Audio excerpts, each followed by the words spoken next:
Hello friends, आप देख रहे हैं अपना चैनल विजन बेस्ड अप्रोच। इस सेशन में हम लोग करंट इलेक्ट्रिसिटी से रिलेटेड एक न्यूमेरिकल्स करने वाले हैं। आपकी स्क्रीन पे एक सर्किट डायग्राम दिख रहा होगा और यह क्वेश्चन आईसीएससी 2020 का है। इस सर्किट डायग्राम में 3 रजिस्टर्स हैं and out of 3 registers 2 are in parallel और इनके साथ तीसरी रजिस्टर जो है सीरीज में जुड़ी हुई है। आप देख रहे होंगे कि सर्किट में करंट का मैग्नीट्यूड दिया हुआ है 0.3 एम्पियर। यहाँ पे देखिए आपका स्विच है और जो कि ऑन पोजीशन में है, मतलब सर्किट में करंट फ्लो कर रही है। सेल का ईएमएफ 1.8 वोल्ट है और इंटरनल रेजिस्टेंस आर ओम है। तो हम लोग को पहले पार्ट में कैलकुलेट करना है current through 3 ohm resistor. Second part में हम लोग को इंटरनल रेजिस्टेंस कैलकुलेट करना है। तो सबसे पहले हम क्या करने वाले हैं कि करंट निकालने वाले हैं। तो करंट निकालना क्या है हमें, तो देखिए 3 ओम रजिस्टर से करंट निकालनी है ना। तो उसके पहले हमें क्या करना होगा कि टोटल रेजिस्टेंस निकाल लेते हैं। ठीक है, टोटल रेजिस्टेंस मतलब हम बात कर रहे हैं आर टोटल का। आर टोटल माने पूरी सर्किट की टोटल रेजिस्टेंस हम निकालना चाह रहे हैं।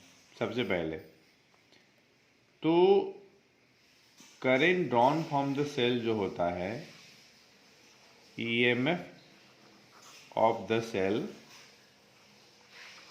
Upon total resistance. R total मतलब टोटल रेजिस्टेंस, ये पूरी सर्किट की टोटल रेजिस्टेंस।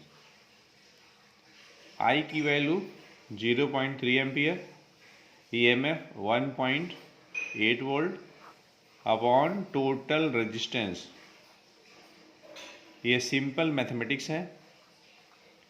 हम यहाँ से पूरी सर्किट की टोटल रेजिस्टेंस निकाल सकते हैं जो कि 1.8 अपॉन 0.3 होगी।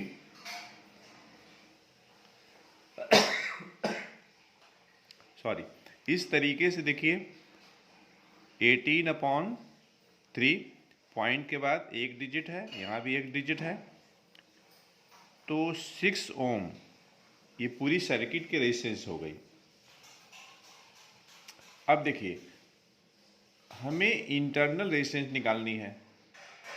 तो ठीक है, नो प्रॉब्लम। जो गिवन सर्किट है उसके इक्विवेलेंट मैं एक सर्किट बनाने वाला हूँ। उसके लिए हम सबसे पहले क्या करेंगे कि ये दो जो पैरेलल रजिस्टर हैं उनका हम इक्विवेलेंट रेजिस्टेंस निकाल लेते हैं। तो अगर मान लीजिए हमारे पास R1 और R2 दो रजिस्टर हैं जिनके रेजिस्टेंस R1 और R2 हैं, तो उनका रिप्लेसमेंट जो रजिस्टर होगा उसका रेजिस्टेंस कितनी होगी, R1 into R2 upon R1 plus R2। यहाँ पे देखिए 3 ओम और 1.5 ओम के दो रजिस्टर्स हैं जो कि पैरेलल में कनेक्टेड हैं। तो अगर हम इन दोनों को रिप्लेस करके एक सिंगल अगर रजिस्टर लगाना चाहते हैं तो उसकी रेजिस्टेंस हम इसी फार्मूले से निकाल सकते हैं। तो देखिए मान लीजिए ये आपका 3 ओम जो है ये आपका R1 है और 1.5 ओम आपका R2 है। तो 3 इंटू 1.5 अपॉन 3 प्लस 1.5 4.5 हो जाएगा। ये कटेगा 3 बार में, 3 से 3 कटेगा 1 बार में। तो इस तरीके से पैरेलल में दो जो रजिस्टर्स हैं उनको अगर हम रिप्लेस करना चाहते हैं एक सिंगल रजिस्टर से तो उसकी रेजिस्टेंस 1 ओम होगी। मतलब इन दोनों के बदले में हम क्या करने वाले हैं कि एक मैं रजिस्टर लगा दिया 1 ओम का। इसके साथ देखिए सीरीज में यहाँ पर 4 ओम का रजिस्टर लगा हुआ है। इन दोनों को हमने रिप्लेस किया 1 ओम के रजिस्टर से और ये 4 ओम है ही पहले से। अब इसके बाद यहाँ पे जैसे बाकी सब में किसी भी चीज़ में हम परिवर्तन नहीं कर रहे हैं। ठीक है, सेल का ईएमएफ है आपका 1.8 volt, internal resistance small R, और ये देखिए 0.3 एम्पियर की करंट फ्लो कर रही है। तो इस तरीके से टोटल रेजिस्टेंस कितना हो जाएगा, यहाँ से आप कंफ्यूज मत होइएगा। हमने यहाँ पे टोटल रेजिस्टेंस जो निकाला है किसकी मदद से, सेल का ईएमएफ और करंट की मदद से। यहाँ मैं सेल का ईएमएफ और करंट का हेल्प नहीं ले रहा हूँ। इस सर्किट में जो रेजिस्टेंस हैं मैं उनको देख रहा हूँ। 1 ओम और ये 4 ओम, ये दोनों सीरीज में है। 1 + 4 5, और यहाँ पे इंटरनल रेजिस्टेंस R ओम है। तो इस तरीके से 5 + R टोटल रेजिस्टेंस हो गया।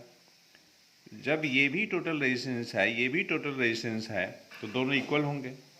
तो मतलब क्या होगा, 6 = 5 + R।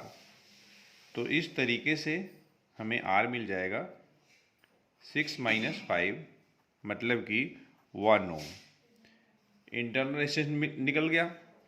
अब हमें ये चाहिए कि 3 ओम वाली रजिस्टर है उसके थ्रू कितनी करंट फ्लो कर रही है। तो ये तो बिना स्मॉल r निकाले ही कैलकुलेट हो जाएगी, कोई दिक्कत नहीं है। यहीं भी आप कर सकते हैं। कैसे, देखिए 3 ओम रजिस्टर ये है, इसके थ्रू करंट I1 फ्लो कर रही है, तो आप I1 निकाल लीजिए। तो I1 बराबर आप लगाएंगे R2 / R1 + R2 × I। ये लगा लीजिए। R2 कितना है, 1.5 ओम है, ठीक, अपॉन R1 + R2, 3 + 1/5, 4.5 हो जाएगा।